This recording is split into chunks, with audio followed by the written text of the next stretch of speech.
Wide receivers who are impossible to rank in 2025. Let's find out right now who Dave's thinking of on Fantasy Football Today Express. Okay, horrible intro, but the rest of the show will be better. Dave, give me one wide receiver that is very tough to rank. At least you didn't whisper Express. I like that. Let's start with a name that we never talk about on our show, and that's Tyreek Hill. Are we getting the 2024 version of Tyreek Hill where the quarterback is throwing short all the time and he's running around all over the place and he gets a lot of cardio, but he doesn't get a lot of fantasy points? Or are we getting the playmaker that we knew pre-2024 who could get 10 targets per game, make defenses pay every single week, just an absolute maniac on the field? We don't know. We're hoping that Tyreek Hill goes back to being himself, but he still has this wrist issue. He still has a cast on it. We know the speed is still there. Is the quarterback going to be able to connect with him as well? Big time factors. It drives me crazy. He should be, just based on his talent, top 10 minimum, maybe top 8 type of fantasy wide receiver. I've got him 16th. I'm kind of couching it with Tyreek Hill because I'm not sure if he can get back to where he once was. So you watched a lot of Jonnu Smith tape. I thought he was pretty good. I thought he looked like a weapon at tight end, and not a superstar or anything. But what am I getting at with this? I think they need to throw not more, but I think they need to keep throwing to Jonnu Smith. I do think that the days of it just basically being Tyreek Hill and Jalen Waddle getting targets are probably done, because Achan's going to be a part of it, and I think Jonnu too. So I want to know what you think about that. But I predict that Tyreek Hill will be a rankings riser in training camp because he will look great and he will be bought in, and it won't take much for people to get back on the Tyreek Hill bandwagon. So those two thoughts. But for your thoughts on Jonnu Smith. I don't even know if he's going to be a part of the Dolphins. Well, that's true, right? If he's not going to be a part of the Dolphins, so many of Jonnu's targets were screens behind the line of scrimmage. They can't do that they can't do that with Waddle. They can't do that with Tyreek. I get why they might not have wanted to do that with Tyreek last year because of the wrist. He catches a screen, a defender hits him right on the wrist. Who knows what that does to him? Could knock him out for a few games. They didn't want to risk that. But now, if he's healthy, give him those short throws. Give him slants. Mike McDaniel's a smart guy. He should be able to figure out ways to get the ball to Tyreek's hands, even if Tua has to get the ball out in 2 seconds flat. So I want to see the targets come back. He only averaged Tyreek. This is averaged only 7.2 targets per game last year. The year before was 10.6 targets per game in his first 12 games. That's the number that he needs to have. If we were sure that he was going back to that number, there's no chance he'd be drafted as a number 2 wide receiver. Oh, yeah, for sure. Okay.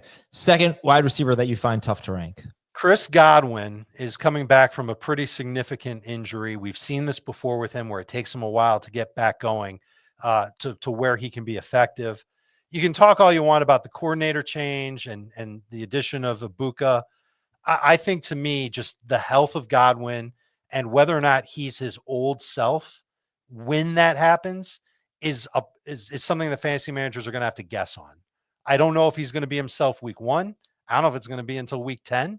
And I wonder how that could impact his game after the catch. Is he going to be kind of like what Kelsey was last year, where he can run these short 10-yard routes, he can turn around, Baker throws it to him, great, he's got the catch, he doesn't do a whole lot with it. We know that he was a fantasy dynamo last year when he was himself. He was over the ACL, and then he went and dislocated his ankle again, and I feel terrible for the guy.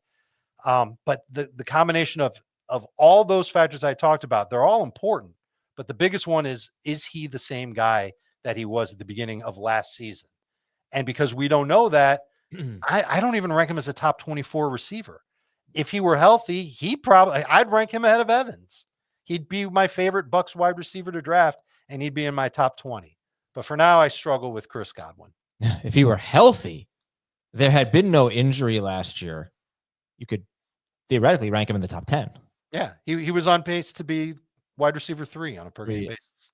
Yeah, there's so much in common with him and Rashee Rice. It was the top 2 of them were, Rice only played 3 games, but top 3, he was number 2, I think, per game in that stretch. Godwin was number 3 when he got hurt. So they're both coming off injuries. Seems like Godwin's is more significant and later in the year too. So we'll take a break and get at least one more name of a wide receiver tough to rank on Fantasy Football Today Express.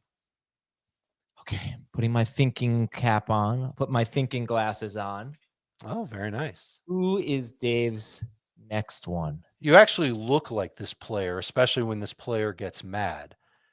George Pickens.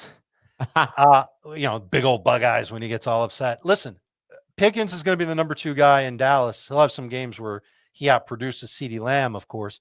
Should he be closer to the group of receivers who are number 2 on their teams, but can be high end, number 3, maybe even low end, number 2 type of wide receivers? Is he in that same group as Travis Hunter? It's kind of a stretch to put Hunter in that group, but then again, he's super talented. Godwin is in that group. Devontae Smith is in that group. I think he belongs in that group. Does he belong ahead of those guys? I love the layout for the Dallas passing game this year. I don't think they're going to be able to run the ball very well. I think their defense is going to be a little bit overrated. I don't think they'll be as good as they've been in seasons past.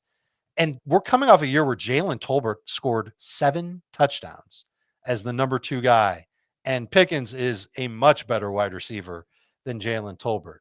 So the issue that I have with Pickens is how high can I put him and feel good about it, feel comfortable about it without drafting him too close to his ceiling, because his ceiling is pretty obvious. As long as CeeDee Lamb is there, I think it's going to be hard for George Pickens to average more than like 7 targets per game. And we've seen a lot of George Pickens at 7 targets per game.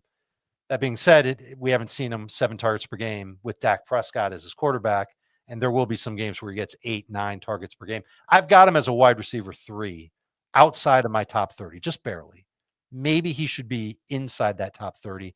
And I bet there's going to be a guy or two in every single draft this year in your home leagues that chases Pickens and drafts him closer to 25 than 30. Yeah, to me, I feel like he's at the back of that list of number 2 wide receivers on their team. I don't know. I think we all project a level of production that he hasn't had. He does it in flashes, but that's kind of what he is, right? He's a big play guy. I don't know that he's a consistent enough wide receiver. So yeah, it's tough to compare. It's interesting to compare him to Devontae Smith, for example, whereas I feel like Smith is maybe the most wasted talent in football. You know, he right? Couldn't Devontae Smith be a superstar in the right circumstances? Oh, yeah. But he is. Every time he gets the opportunity to see an uptick in targets because one of his teammates is out, he is a superstar. And he was a superstar in the Super Bowl when his teammates played. But it's because of those splash plays that he gets. If we knew if we knew he would get splash plays every single week, and I know he gets opportunities almost every single week to make them, he'd be ranked much higher, Smith, and he'd be easy to take over Pickens. Right, but you figured Pickens is going to be on a team that throws a lot more, so you think more targets for him, but he's not. He hasn't been a great receiver, only in stretches. But okay, Dave, thank you very much. That is 3 wide receivers who are very difficult to rank, and we'll have more for you on Friday on FFT Express.